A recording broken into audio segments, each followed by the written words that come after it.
October, the day of Yom Kippur, the phone rang at the home of Israel's military chief. General David Elazar. Elazar had been made Israeli chief of staff after a long military career and a host of victories. The call from Israeli military intelligence informed him that both Egypt and Syria would launch an attack in hours. Elazar's immediate thought was to send his air force to hit the Arabs before they had a chance to strike. But that decision could only be taken in the halls of power by Israel's politicians. And ultimately, that meant one person, Israel's Prime Minister, Golda Meir. This 75-year-old was seen as the Iron Lady of Israeli politics. But she said no to airstrikes. She argued that if Israel was to win international support after the Six-Day War, it had to be seen not as the aggressor, but the victim. Elazar was appalled at his leader's reaction. He was only given permission to mobilize a fraction of the reservists he needed, and yet, within a few hours, his country would face invasion on two fronts. Egypt and Syria were poised to launch their attack.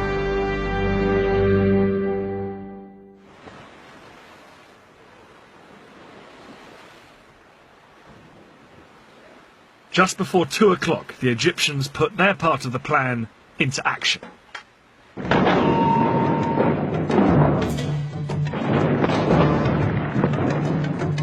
Their assault across the canal on the forts of the Bar Lev line was such a momentous event in Egyptian history, it was later restaged for the cameras.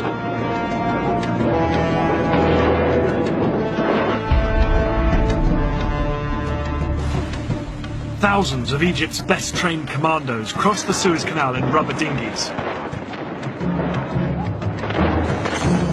They landed on the east bank in the gaps between the forts of the Bar Lev line. The Egyptian commandos then scrambled up the high sand ramparts. They attached rope ladders to make it easier for the soldiers following on behind them.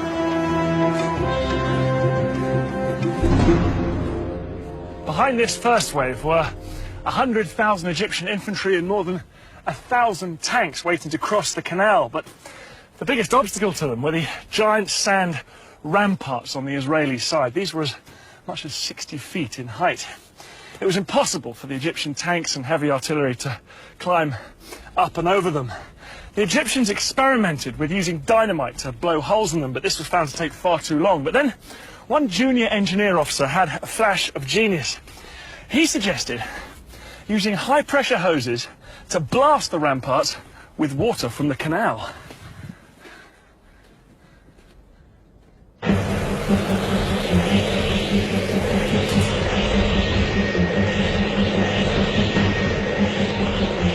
It was an extraordinary idea which would have to work if the entire Egyptian assault was to be a success.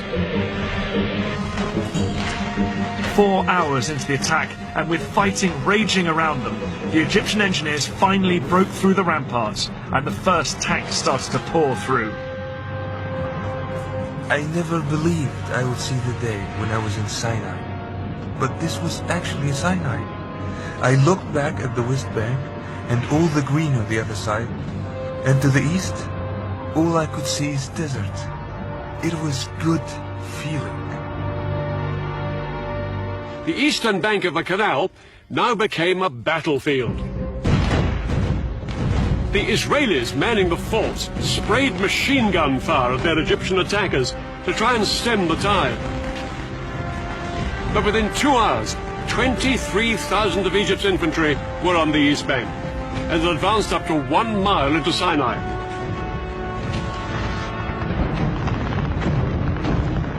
The fort was surrounded by Egyptian forces and was under constant fire. We made repeated calls for help. We fired from time to time and reported back what we saw. But mainly, we tried to keep up our morale. But the Israelis were sure that their air force would come to the rescue. The first Israeli jets were sent in at 4 p.m., flying low over the desert. But As they approached the canal, they found themselves under attack from the ground. The Egyptian SAM missiles and anti-aircraft guns caused havoc. As Israeli planes were shot down that afternoon, it soon became clear that Egypt's elaborate air defense umbrella was working. Israel's single greatest weapon, its air force, was virtually powerless to hold back the Egyptian onslaught. The most immediate hope for the Israelis surrounded in the fort were Israeli tanks stationed just a few miles away.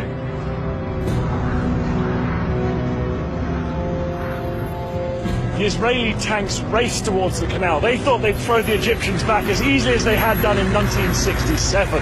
But as they got closer, they found themselves coming under attack from a weapon they'd never faced before. The Saga missile. This Soviet-made weapon was specifically designed to punch through the thick metal armor of tanks. Yet it was small enough to be carried onto the battlefield in a backpack. Unlike bigger anti-tank guns, the Saga could be set up in moments. This lightweight piece of kit was made all the more lethal because the missile could be steered onto its target. 1973, the Saga was turning the Sinai into a tank graveyard. The tanks, which were the pride of Israel's army, were being destroyed by Egyptian infantrymen. Israel had begun the war with around 300 tanks in Sinai. By the end of the first 36 hours, they'd lost approximately half of this number. Things were critical for the Israeli soldiers in Sinai.